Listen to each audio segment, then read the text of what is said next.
Hi everyone. I made quite a dramatic post the other day stating that the NHS had murdered my father. Some people have asked me to elaborate, so I'm going to do that now. Excuse me if I look as rough as a bag of knackers, but that's just the way I'm rolling. Okay, so it's a very long story with details, etc. But essentially, I'm not hysterical, I'm not traumatized, and I'm not upset. My realization that they had murdered my father comes from observation, their intention, which I picked up on, their behavior, and essentially everything they did. Okay, so my dad went in with a lung infection in his left lung, minor lung infection. On the Tuesday, was prescribed doxycycline, which is a broad spectrum antibiotic, which he started to take. But doxycycline is not to be taken when you're laid down and to be taken with food. We didn't know this. This therefore led to gastroenteritis, or very severe hiccups accompanied this. We then went back to the hospital on the Friday. And on the Friday night, the doctors in A&E basically had more or less decided my dad was going to die. I didn't require treatment beyond their least efforts. So they basically did nothing for him other than put him on a mask. The following day morning, I went in, first thing. Arriving there, my dad was on a mask, struggling to breathe. His diaphragm was moving horrendously. And I went there, and basically all the nurses were continuously saying, yes, he's going to die, he's going to die. They'd rang us, by the way, to say end of days. Keep in mind, this man is very fit and healthy. He's got a body of a 50-year-old. He was lugging cash and carry out of the van up to the last day. His state of physical health was exceptionally good. So come Saturday morning, I go in, and then I basically say, after observing what they were doing, I basically said, why have you written my father off? Because that is essentially what they did. They had put him into a COVID ward by this point, despite not having a positive diagnosis for COVID, which I understand they do that because it's preemptive in case he has got COVID and they haven't infected anyone on another ward. Okay, I understand that. They had basically entered my dad into palliative care. Palliative care is when they decided this person's going to die. So there's no need to waste medicines or anything else on this person because it's a foregone conclusion. So come Saturday, I went in, observed what the nurses were doing, and I was not very pleased. They basically were spouting the same crap. And by the way, just so you know, half a ward, Ward 20 at DRI, is dedicated to COVID. Half a ward. Just let that sink in. And keep in mind, 2 months ago, I went into an empty hospital and videoed it. So half of what is dedicated to this pandemic. So I observed what they were doing, and then I basically said, right, I need some, at that point, I was astonished, to be quite honest, because at this point you still live with the old illusion that these people are life preservers. They are not. I don't think they ever were. But to this degree that they are now, behaving is barbaric. There is a coldness in their eyes, almost a reptilian kind of coldness in their eyes with what they're doing, their conduct and everything. Okay, so after I'd observed the nurses, my dad was struggling. We took his mask off to clean him up. He was breathing fine. He must have had the mask off for half an hour. We cleaned his spitting and stuff up off his mouth. We stayed with him. We really reassured him. At which point Dr. Wong turned up. So Dr. Wong's now giving me the same spiel. Everyone else is, oh yes, he's going to die, he's going to die. So I'm looking at this doctor. I'm gauging his eyes, basically, and all I could see was lies. My other brother turns up, at which point I'd had enough, and then I just said to the doctor, Dr. Wong, I'm going to be blunt with you. We're educated people. I'm paraphrasing, but more or less this is what I said to him. I said, I need somebody in this hospital advocating for my father, and I need it now. He just looked at me stunned, and I just continued. I went, I know you're receiving monetary incentives for diagnosing COVID for ventilator use, and then from posthumously diagnosing COVID. I said, we're well aware of what is going on in this world at the moment. I said, but I don't care about that. I need somebody in this hospital right now advocating for my father, because from what I can see, nobody is advocating for my father. Dr. Wong still didn't say, Mr. Wong, sorry, still didn't say anything to me. And then I went on to say, do you remember your Hippocratic oath? I said, do you remember that? I said, because on that you are going to act today. And I basically said, and if you don't, I'm a law graduate. I will spend the rest of my life pursuing you and everyone else on this ward that is not advocating for my father. Do you understand that? He didn't utter another word, essentially. He ran off, couldn't have got out there fast enough. 10 minutes later, the Buscopan I had said he needed 2 days ago, or on the moment he arrived, he should have had the Buscopan to stop the hiccups, to stop all the trouble around his stomach. They came with a Buscopan syringe. So they gave him his Buscopan. Now his breathing's easing off amazingly. He's now breathing a lot better. His vitals are starting to return. Oxygen saturation levels are going up. They jumped 10 points just in that space. His blood pressure's normal. Everything's now starting to look healthy and normal. So they came, sorted his catheter out. They actually administered proper care for someone to preserve life in that hour. So everything started to go down. And after a bit, I pointed to his mask and said, he's parched, he's dehydrated. Where's his drip? They didn't even have a drip in. Everyone gets a drip that goes to hospital. So 10 minutes after that, the sodium potassium drip arrived. So they did that. Again, they checked his vitals. They made sure he was comfortable, put his mask on his face properly. He was now lying prone. He looked a lot better. His diaphragm wasn't heaving as much.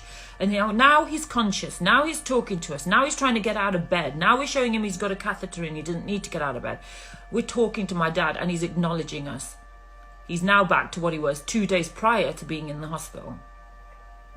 So now, by all accounts, I'm sort of thinking, right, okay, they're doing the right thing now. I don't need to watch them like hawk. And we were watching them. We were videoing, we were watching, we were checking every medicine that was coming over to him. We were doing everything that we could. Suddenly, the tune changes and the nurses turn up. And you remember, there's 5 nurses to my dad at this point every time. And suddenly tell us we have to leave. So we're saying, why do we have to leave? It says on the guidelines you can have 2 people in. You called us and told us it was end of days and we've come in. She went away. We ignored her. 10 minutes later, she comes back and tells us, you have to leave. So again, we said, well, fine, I'll go, but my brother can stay there. He's just sitting in a chair. He's not doing any harm. He can stay. She goes away. 10 minutes later, she returns and then says, you have to leave. And this time she's got this other nurse with her. I did catch the nurses' names. I have got them all. Obviously, I won't be talking about that here. So at this point, I went down to the... out to the outside of the ward. My other brother was there with his friend.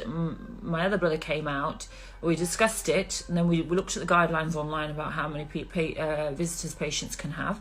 So we then went through all the guidelines and determined it was 2. And also, my dad did have vascular dementia, not severe or anything, but he did have it. And for that, obviously, someone needs to be there to sort of make decisions for him. And also, because he has a language barrier, he also needed someone to interpret for him. So we point all this out to the nurse. The nurse goes, oh, come out with some bogus shit about we're not treating dementia, so you can't stay. So essentially, if we had forced it, I'm pretty sure that I'd have been sitting in the cell. So at that point, we left Arthur, one of our friends there, and we all went. Now, Arthur's going in and out of the ward, checking on his vitals, asking, is he okay? So for the next 2 hours or so, or an hour, I would say, we get updates from Arthur's. Now his saturation level, oxygen saturation level is at 89, at which point I now know the mask could have been removed. And his vitals are all returning to normal. If they hadn't already, they were pretty much normal now. So things are looking good. My dad's health, everything is fine. He's received the treatment he should have got the minute he got to hospital, and he wouldn't have been written off the way they did it. It was mercenary, basically, the way they did it. So then, at that point, we're at home now. We're discussing stuff. We're basically just sort of looking at everything we've sort of observed and what's been going on. Arthur's keeping in touch. Then Arthur decides to leave the hospital. I'm now getting showered and ready to go back to the hospital, having not slept the entire night before. So as I'm doing that, Arthur's making his way back. So Arthur comes home, and within half an hour... And oh, by the way, Arthur told us he was looking good, his vitals, everything was good, he was breathing okay, everything was good. Half an hour after that, we get a call from Dr. Sidder, on the ward, who's now the ward doctor, because Dr. Wong had left shift. Now Dr. Sidder's on there, and he breaks the news to us that my father has passed. Everyone's now in stunned shock. I take the phone and I basically ask him how, where, when and why. He couldn't really tell me anything, he's just babbling. So I basically said to him, if I find out anything nefarious has occurred with my father, and we will be having a private post-mortem, I said, I will be coming for you and heads will be rolling. He craps himself. I put the phone down on him. My brother shoots off back to the hospital to see my father's body. He's been moved into a separate room, but by this time they locked down the hospital. The ward was locked and the front doors were locked, so obviously I put the shits into them. He managed to get in before they locked the front doors, but by the time he got up to the ward doors were all locked. Security, nobody would let him in. He then just goes, I just want to see my father quickly, just quickly. Eventually they wouldn't allow it, so he went back down to go. A security came running down and said you can see him for 10-20 seconds. So at which point my brother went back up, he went into the room, and my father just looked like he was sleeping. And he then left and came home. Now, I don't make accusations willy-nilly. The reason I'm now saying that the NHS has murdered my father, because beyond a shadow of a doubt, I believe that they did. Now, I know what the legislation is, all the new legislation, the coronavirus, the Control of Public Disease Act, and I know also the guidelines for the hospitals that are issued before and during this pandemic. I've read what they do with morphine and what their morphine use is and what sort of guidelines they're given around that. I've read everything. I know why and who they diagnosed with COVID. I know all of it, because all I do is bloody read and research. That's all I do. Okay, so at that point now, we're all sat at home in absolute stunned shock, because this was a man who was active, walking about, happy. He was perfectly fine up until he got this minor chest infection. And now he's dead.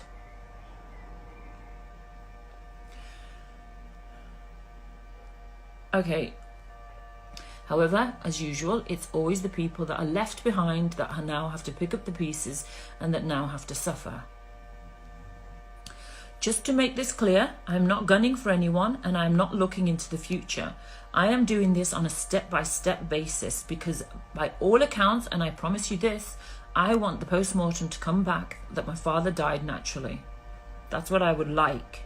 However, I'm 100% sure it will come back that they morphine overdosed him.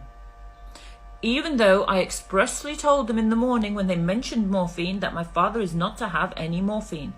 Although his heart was absolutely strong. He had such a strong heart. There was nothing wrong with this man other than the lung infection. Keep that in mind. So, I won't go into too much detail about what's going on, but suffice to say it has been reported as a murder to the police, and now we are going to continue down the road of investigation. Of course, I don't want to go down this road. I'm not in the mood for a huge legal battle. I don't want to take the NHS on. But I am telling you now, what is going on in this country and around the world is systemic of abuse perpetrated by our governments upon its people. And the abuse extends even into arenas such as life preservers are now abusing their very Hippocratic oath they took, and they are taking life and they are no longer preserving it. And this is why I now feel I must now follow down this road and see where it leads me so that I can highlight this for all of you so people can now start seeing for real what is actually occurring in this world. And my advice, if you have an elderly relative or father, mother or anybody, you do not take them to hospital. You find some other remedy or other course of action, because if you take them to hospital, their policies, and I've read them and they read like a Stephen King horror, their policies are allowing them to submit people over certain ages with certain conditions into palliative care and write them off. So consider very, very carefully what you do. Because I would have now thought I would have preferred to have took my chances at home with my dad, because I could have bought the Buscopan at the pharmacy. We could have done all of this ourselves. He would have been fine and here today. However, this must be addressed because it cannot be allowed to continue. It's a systemic abuse of power, and people's families are dying in droves, or their relatives are dying in droves when they are admitted to hospital or in nursing homes and everywhere else where they're withdrawing care, where they are focusing palliative care, and where they are intently focusing diagnosis of COVID, because we all now know, and if you do not know, then you need to get your head out your ass and do some research. They are receiving monetary incentives to diagnose COVID. Ventilator use gets the most money. COVID diagnosis is in the thousands they can get. And they also get money if they diagnose someone with pneumonia and then suddenly put COVID on the death certificate. Because it all adds to the statistics and perpetuates the lie of this pandemic. Because the people were not dying as they were supposed to.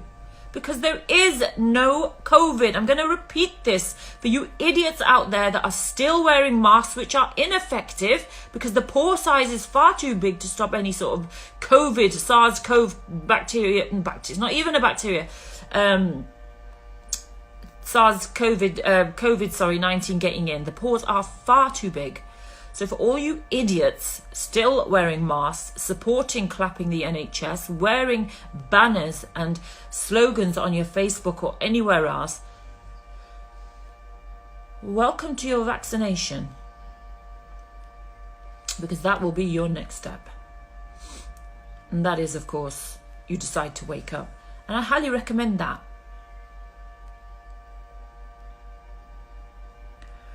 So now we're picking up the pieces. We can't even have a proper, in Indian families, obviously people come and pay their respects as and when they want. We can't even do that because of the whole, and if essentially, we can't do any of that because of the whole legislation around COVID and gatherings and all of that, which is very sad. However, we are going to highlight this to the press, and we are now going down the road of getting a post-mortem. And interestingly enough, the Dr. Wong that I'd threatened actually came through in the end, because we want a post-mortem. We're pretty sure the hospital's going to try and bury this, but he's basically gone to the coroner and put forward that he would like a post-mortem done, because now I think this man who did everything by the book prior to leaving his shift actually wants answers for himself, which is quite interesting to see. So we're going to commence with the post-mortem. And if the post-mortem doesn't come back, because if they put COVID on this post-mortem, yeah, that's a blatant out-and-out lie. Because COVID doesn't exist. And we know they're doing it for numbers and for money. So that's an out-and-out lie. So that I will not accept. So then we'll go for an independent post-mortem, which we'll pay for if we need be. But my mum now needs peace of mind to know whether they killed him or whether he died naturally. I would like to know too. And that's where it stands at the moment. We're at the post-mortem stage. The police, obviously, I reported it on a Saturday, and I reported it blatantly because you know me, I never mince my words. I will say exactly the truth. And I told them I would like to report a murder. The NHS have murdered my father.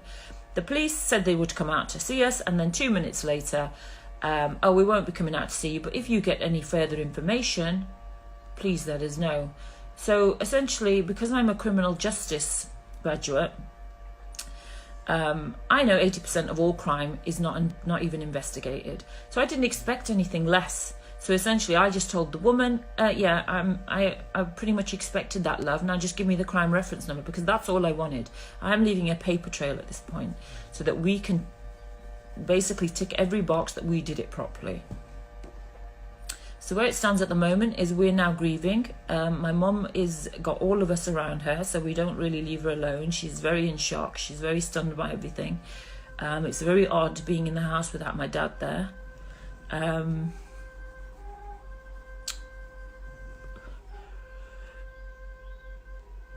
And the main thing that is so upsetting is that all of this is so very unnecessary. We could have took him out of hospital. They didn't have to do what they did. We could have took him home. And then if he had died at home and it had been naturally, then that would have been, you know, a lot better than what had happened. He died alone. They sent us away. And I pray that he wasn't conscious for that period. And I pray also that he wasn't in any pain. But you know, even though that's irrelevant now because he's in bliss, and that is what I'm going to remain focused on. It's hard because I miss his face.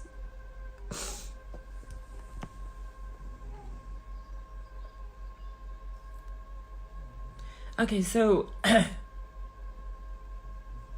we're going to continue down the road we're on, and I'm not going to enter into this emotionally on any level. It is purely a fact-finding mission, and we would like to know what my father died of. But I would like you to know one thing, and you need to wake up to this fact fast. If you are elderly or you have any sort of compromised health, please, and if it is revolving around your lung area or around your chest area or anywhere like that, please do not go to hospital, because I promise you, if you are elderly and you have any sort of respiratory problems, they have absolute guidelines to essentially kill you. And I know this sounds absolutely incredible, and it is, but at the moment it is going on. It is going on. Whether you want to see it or not, or you work for the NHS, and I'm not saying they're all bad, they are not. But I'm telling you, like any profession, like anywhere in the world, there is psychopaths. And these people have sold their souls. I have never seen nurses as cold as these nurses.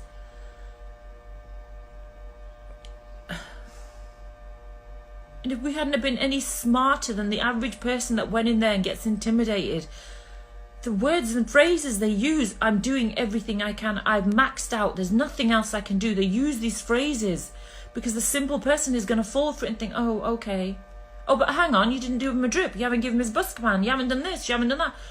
Get educated, it's all it takes. All I do is read. So how I find out what treatments my dad should be having, I made sure he got them. Get educated. If you're going to go to a hospital, get yourself educated.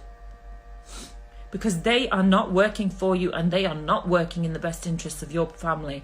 I promise you that now. I witnessed it firsthand, and I'm absolutely appalled that normal, average people could sell their souls so very easily for that little bit extra in their paycheck. I'm disgusted.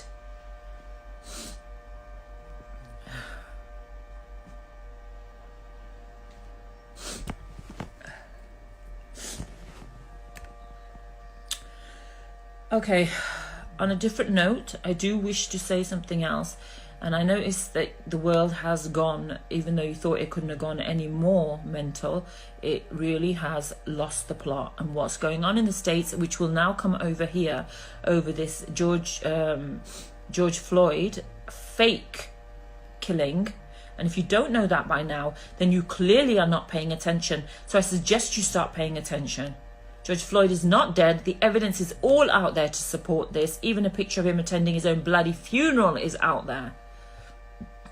He was a crisis actor, just like every other person that is antagonizing these riots and causing them to be violent. And just for your information, all of these riots are occurring in democratic states. We know Trump is a Republican. The Democrats are losing. They are getting desperate. Hence the actions they are now taking, defunding the police, getting all the police to stand aside while all the looting and rioting is going on. And then you've got Soros dragging Antifa into it. This isn't about Black lives. It never was. People are angry, and I understand that, because we have lived in this dark, oppressive world for so very long. And people know something is so very wrong, but they are not channeling their rage and anger into constructive things. Because ultimately, when they defund the police, and this is what they're trying to do, but they will bring in martial law, and when they bring martial law in, it will be a hell of a death count. So if anyone in this country is thinking of getting their asses out, you need to stop and think. You're just playing into their hands. Just stop.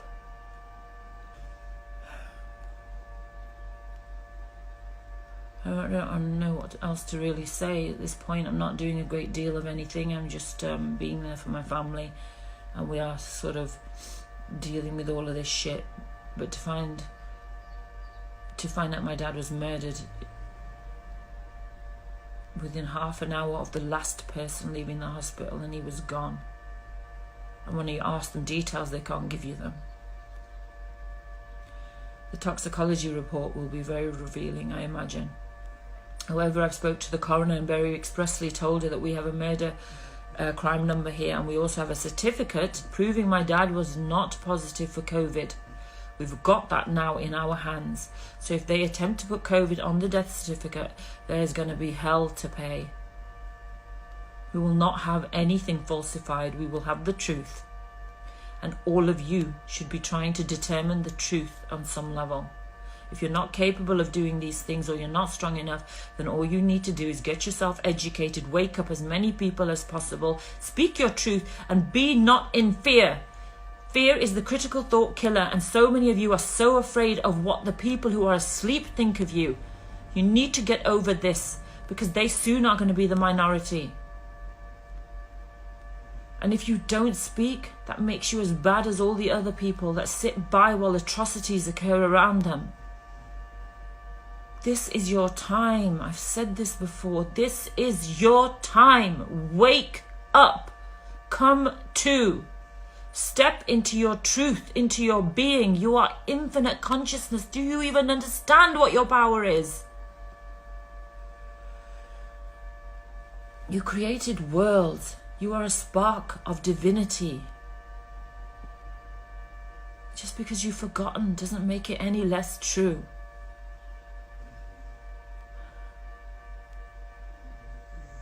I don't make many videos now. I don't have a great deal to say because all the videos, all the information is right there for you. I suggest you access it before it is censored beyond anything we can imagine.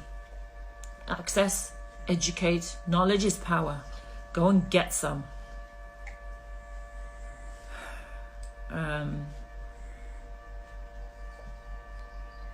There is so much going on in this world right now. And the only other thing I would like to tell you is in the next 6 months, you are going to hear and see things that seem as though they've come straight out of some fantasy, sci-fi or horror movie. You are going to be seeing so many things that are going to blow your mind. Again, you must remain centered. Control your state of being. Choose how you wish to feel. And then observe everything, but do not ever become part of it. Don't participate in it, and don't allow it to affect you. It really is that simple. We can draw in our new world so very easily, but we just need to get on the same page. But it won't be done by fighting. It won't be done through violence. You cannot allow 1,000 years of peace to follow a violent beginning. It doesn't work that way. This time we have to be on the right footing, which means it must be peace. And yes, it means you must forgive everybody. I really don't know what else to say. All I can say is that as and when we gather more information, and I promise you I am praying that it says he died naturally, because I don't want to go down this road, but I will find the truth out, and somebody somewhere will be held accountable for this, because there was absolutely no need for this healthy man to die. He was trying to get out of bed, for God's sakes. I wished I'd just let him go and then took him home. But the last moment when they tried to get us out of there and we went, and I wished I hadn't gone. I wish I'd just stayed outside the ward. But even if I had, I have no doubts they would have carried on and done what they wanted.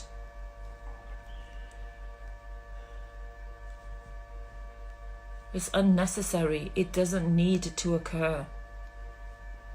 They don't get to dictate who lives and who dies. Just because everyone in our government has been paid off by Gates and WHO and everyone else, and everyone in the USA government's been paid off, and all around the world.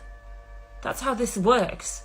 They pay people off. Hancock owns shares in pharmaceuticals. Go digging, go investigate. Boris Johnson's on their payroll. Everybody gets paid. Because if you think the government's handling of this COVID is anything but a fucking shit show, you have got a screw loose. When did your common sense depart you to such a degree that you can believe everything your government is telling you? When? And at what point did you decide, I'm not going to question this? My biggest dismay throughout this entire thing has been the attitudes of the asleep, of the people that don't want to know, the people that are fighting to defend their flipping lie that they have been living. Those people, they're dangerous, those people. They're capable of a great deal of atrocities. And they're the same people who are now out looting and rioting and causing mayhem because they are asleep. If they weren't so asleep, they would realize what they are doing and they wouldn't go down these roads.